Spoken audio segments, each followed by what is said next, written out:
Olá a todos! Vejamos agora como podemos calcular integrais duplas em coordenadas polares. Primeiramente, vamos apresentar este sistema de coordenadas de localização de um ponto no plano XY, tá? À esquerda, eu tenho o nosso sistema tradicional em coordenadas cartesianas. Então, dado um ponto no plano, como que localizamos ele? Né? Nós colocamos um eixo X, colocamos um eixo Y, a interseção desses eixos é a origem, tá? A distância que o ponto P está do eixo Y, eu vou designar por X. E a distância do ponto P ao eixo X, eu designo por Y. Então, eu tenho o ponto PXY, tá? Essa é uma das maneiras de localizar um ponto no plano. Uma outra forma é a seguinte: ao invés de eu designar o meu ponto P por duas distância paralela ao eixo X e paralela ao eixo Y, nós podemos também designar o ponto P por uma distância que ele está da origem, tá? Que vou chamar essa distância de R, ou raio vetor, e o ângulo que ele forma com o eixo X contado no sentido anti-horário, ou seja, se o θ variar no sentido anti-horário, ele é positivo, tá? Então, meu ponto PXY será igual ao mesmo ponto P, R, θ. Então, R e θ são as coordenadas polares do ponto P. A parte importante de estudar coordenadas polares é que, através dela, as integrais duplas ficam mais simples de calcular.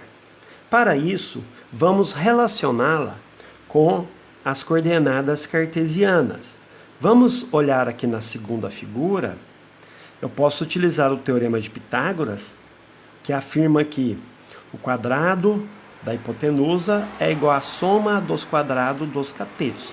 Ou seja, x² mais y², esses aqui são os quadrados dos catetos no triângulo retângulo, é igual ao quadrado da hipotenusa.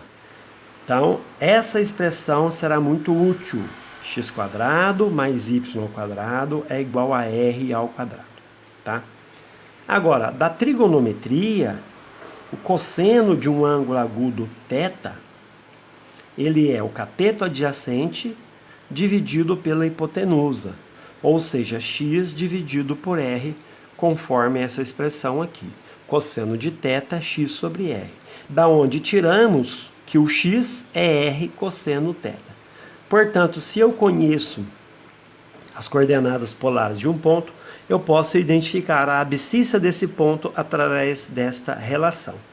Analogamente, o seno de θ, olhando aqui na figura acima, é, por definição, o cateto oposto ao ângulo θ dividido pela hipotenusa. Ou seja, seno de θ é y sobre r.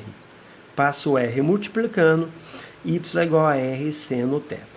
Tá? Então, essas são as três expressões que são utilizadas para descobrir as coordenadas cartesianas, tá? Dadas as coordenadas polares, tá? Vamos ver o exemplo 5.14 de transformação de regiões para expressões polares, né? Sendo que elas foram dadas em coordenadas cartesianas. Então, na letra A, nós temos x² mais y² igual a 9. Vimos na unidade 1 que esta expressão representa uma circunferência centrada na origem de raio 3. Tá? Na letra B, eu tenho que x² mais y² igual a 4y, também vai representar uma circunferência. Tá? E em C, eu tenho o meu conjunto C, é o conjunto dos pares xy, que pertence a R2, tal que x² mais y² é maior ou igual a 1, menor ou igual a 4 e y é maior ou igual a 0.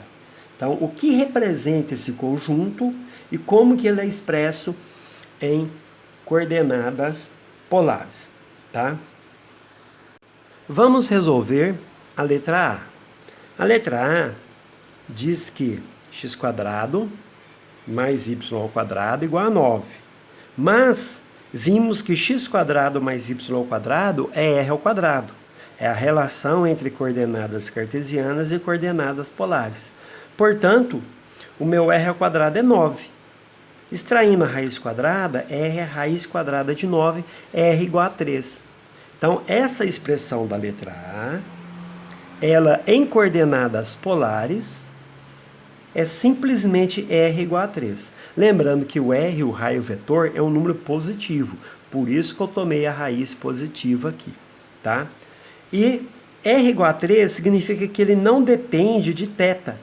Qualquer direção que eu girar o meu r vai ser sempre igual a 3.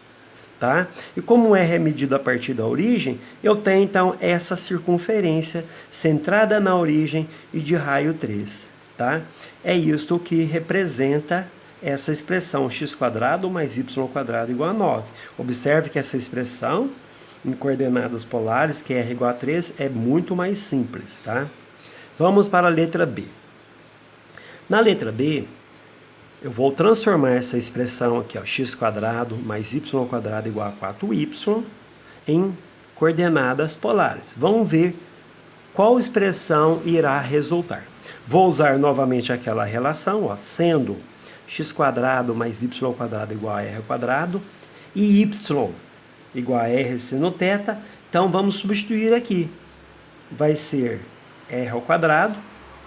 Tá vendo? Ó, no lugar de x² mais y² eu coloco r². Igual a 4 vezes y. Então vai ser 4 vezes r seno θ. Porque o y é r seno θ.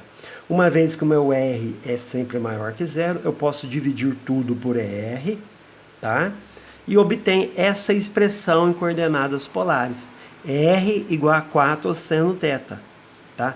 Agora, vamos descobrir o que representa essa expressão no plano cartesiano. Para isso, eu vou utilizar a técnica apresentada na unidade 1. Vamos lá. Eu vou pegar esse 4y, passar para o outro lado. Então, eu tenho que x² mais y² menos 4y igual a 0. Usando a proposição da unidade 1, o 2a é o que acompanha o termo x, mas nós não temos termo x aqui, é 0x, então 2a é 0. O 2b igual a menos 4, porque é o coeficiente do y, 2b igual a menos 4. O c é o termo independente, mas aqui não tem nenhum termo independente, então c é 0. Portanto, vamos ter a igual a 0, b igual a menos 2, ó, passei o 2 dividindo aqui, né? Menos 4 dividido por 2 é menos 2, e c 0. Também lá na unidade 1, quando estudamos circunferências, eu chamei de delta essa expressão. A² mais b² menos c. Fazendo as contas, substituindo os valores, vamos ter que o meu delta é 0² mais o menos 2² menos 0, que é igual a 4. E o r também foi dado na proposição da unidade 1 é raiz de delta, r igual a 2, e menos a menos b representa o centro da circunferência, tá? Essa expressão que é na letra B tratava-se de uma circunferência, uma vez que eu tenho x² mais y², os coeficientes deles são iguais a 1, tá? Então, substituindo o a aqui, o a vale 0, substituir, o b é menos 2, menos o menos 2 é 2. Então, 0, 2 é o centro da circunferência. Resumindo tudo, eu tenho, então, uma circunferência centrada em 0, 2 e raio 2. Portanto, é uma circunferência tangente ao eixo x, tá? Essa circunferência é a representação gráfica de x² mais y² igual a 4y, ou simplesmente em coordenadas polares, r igual a 4 seno θ. Tá? Observação, Vejam a unidade 1, página 7, sobre a identificação de circunferências, tá?